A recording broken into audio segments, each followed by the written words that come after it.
আচ্ছা বাইক কত পড়লো টোটাল? কত হাজার টাকা পড়লো? 2,70,000 টাকা। ভাইয়ারা ডিসকাউন্ট কত দিছে? 7,000 টাকা। আপনাদের কয়বার সার্ভিস আছে? সার্ভিস কয়বার দিবেন আপনারা? 6টা ফ্রি সার্ভিস আছে, 8টা পেড সার্ভিস। আচ্ছা কত মাস পর পর, এটা কত বছর পর্যন্ত থাকতেছে? আপনার 3 বছর আমাদের আপনার এই গাড়ির সার্ভিস হয়, আপনার সার্ভিস ওয়ারেন্টি থাকে 3 বছর।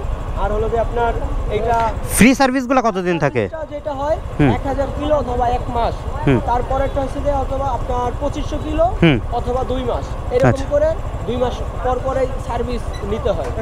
আর একটা সার্ভিস যদি ভুলবশত মিস হয়ে যায় সেই ক্ষেত্রে আপনার ওয়ারেন্টি নিয়ে ইস্যু হয়। বুঝতে পারছি। জিক্সারের ব্রেক ইন পিরিয়ড থাকে হচ্ছে 1600 কিলোমিটার। এর ইঞ্জিন অয়েল চেঞ্জ করবেন প্রথম 400-তে একবার, এরপরে 600-তে একবার, আর তারপরে যে 600-তে একবার। এই 3টা ইঞ্জিন অয়েল চেঞ্জ করবেন ব্রেক ইন পিরিয়ডের মধ্যে।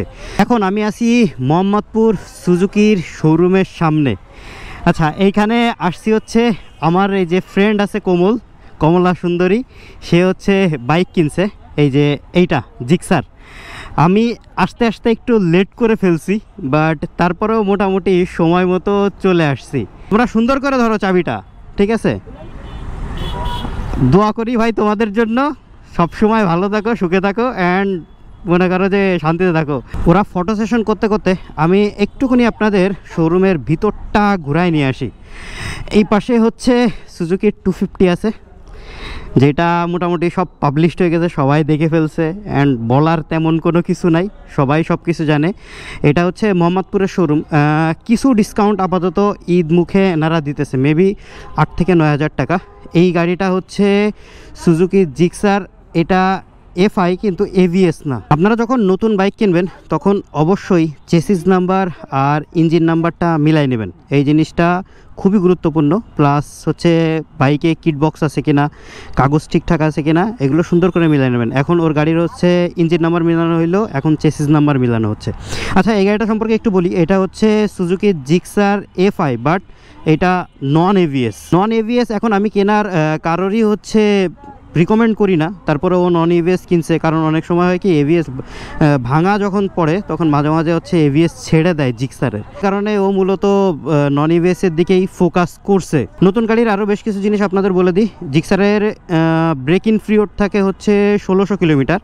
এর ইঞ্জিন অয়েল চেঞ্জ করবেন প্রথম 400-তে একবার, এরপরে 600-তে একবার, আর তারপরে যে 600-তে একবার। এই 3টা ইঞ্জিন অয়েল চেঞ্জ করবেন ব্রেক ইন পিরিয়ডের মধ্যে।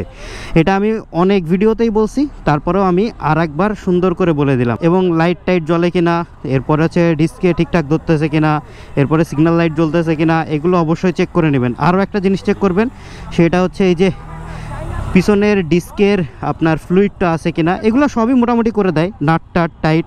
আর একটা জিনিস একটুখানি আপনাদের আমি বলে দিই, আপনারা চেষ্টা করবেন যখন নতুন বাইক নেবেন তখন যারা এটা সার্ভিস করে তাদের সাথে একটু কথা বলা এবং সুন্দর করে নাটগুলো অ্যাডজাস্টমেন্ট করে নেওয়া, টাইট করে নেওয়া। কারণ নতুন বাইকগুলোতে কিন্তু এই জিনিসগুলো টাইট থাকে না, যার কারণে আপনারা চেষ্টা করবেন এই জিনিসগুলো টাইট করে নেওয়ার। অনেকে জানে না ব্রেক ইন পিরিয়ডটা কি। ব্রেক ইন পিরিয়ডটা হইতেছে ইঞ্জিনের যে যন্ত্রাংশগুলো আছে, এই যন্ত্রাংশগুলো একটা শেপ নেয় এই 1600 কিলোমিটারের মধ্যে।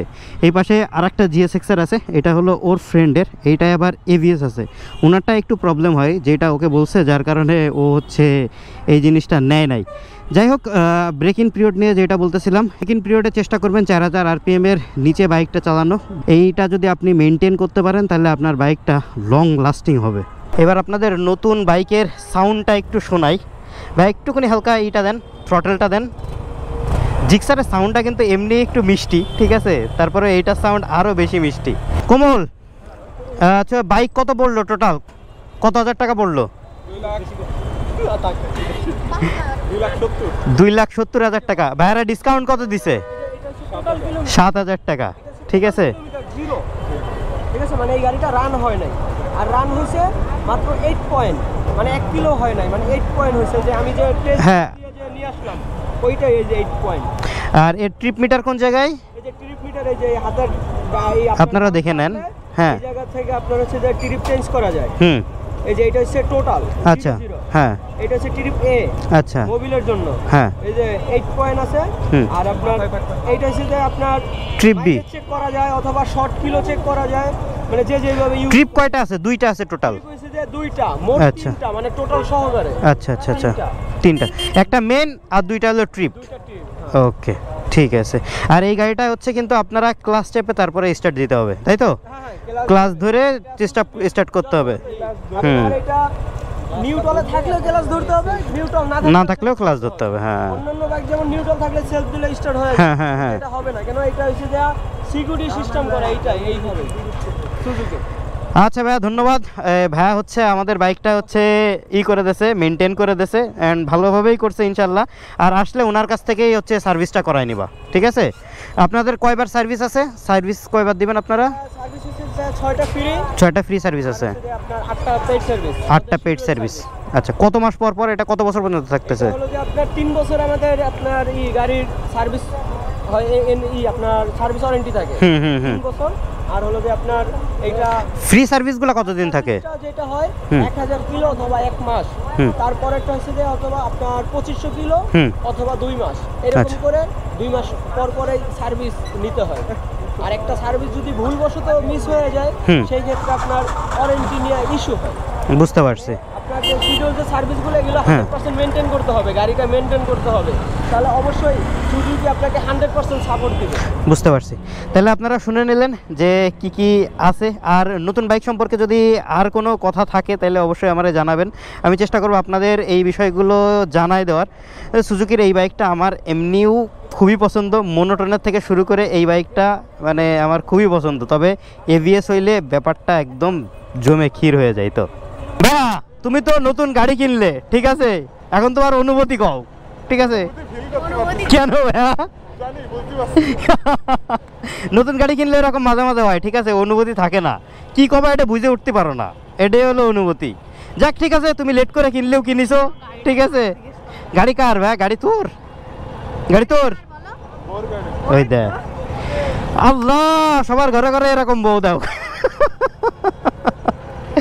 যাই হোক, শয়তানি করলাম, এরকম কোনো কিছু না। এখন মোটামুটি গাড়ি কেনা হয়ে গেছে, যশোরে যায় তারপরে পার্টি। যশোরে যায় পার্টি দিবা না এখন দিবা? যশোরে যায়, আচ্ছা ঠিক আছে, মনে থাকে যেন ভাইয়া। আচ্ছা, চাইছিলাম বাসায় চলে যাইতে, বাট কোমল ছাড়লো না। ও বললো আগে আমার বাসায় চল, তারপরে বাসায় চলে যাস।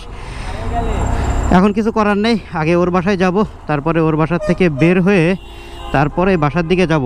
আসলে আমার একটু লেট হয়ে গেছে, এই জায়গায় আমার আসার কথা ছিল আরও আগে, বাট অফিসে একটু কাজের চাপ থাকার কারণে আমি বের হইতে পারছিলাম না, যার জন্য আসতে একটু লেট হয়ে গেল। তবে বিষয় না, কাজ তো হয়েছে। কাজ হওয়াটাই ছিল বড় কথা। লেট করে আসলেও এসে বাইকটা দেখলাম, দেখে চেক টেক করলাম, সব কিছুই ঠিকঠাক আছে, বাট মিটার কনসোলটা একটু বাঁকা বাঁকা লাগতেছে। ওনাদের বলছি, ওনারা বললো যে ভাইয়া ফার্স্ট সার্ভিসে আসেন, ফার্স্ট সার্ভিসে আসলে মিটার কনসোলটা ঠিক করে দিব। তাহলে এখন ওর বাসার দিকে যাব, যে বেশি একটা সময় নিব না, তাড়াতাড়ি বাসার দিকে ফিরতে হবে, কারণ বাসায় যে একটু কাজ আছে আমার। ঘড়িতে সময় যখন 10টা 19, তখন আমি মোহাম্মদপুরের থেকে বের হয়ে যাচ্ছি।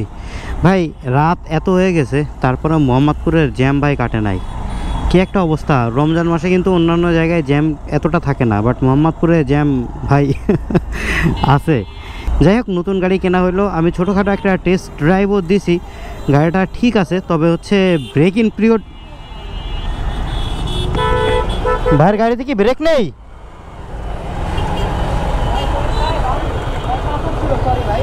বুঝতে পারছি, তারপরে ব্রেকটা আপনি ঠিকঠাক করে করবেন না।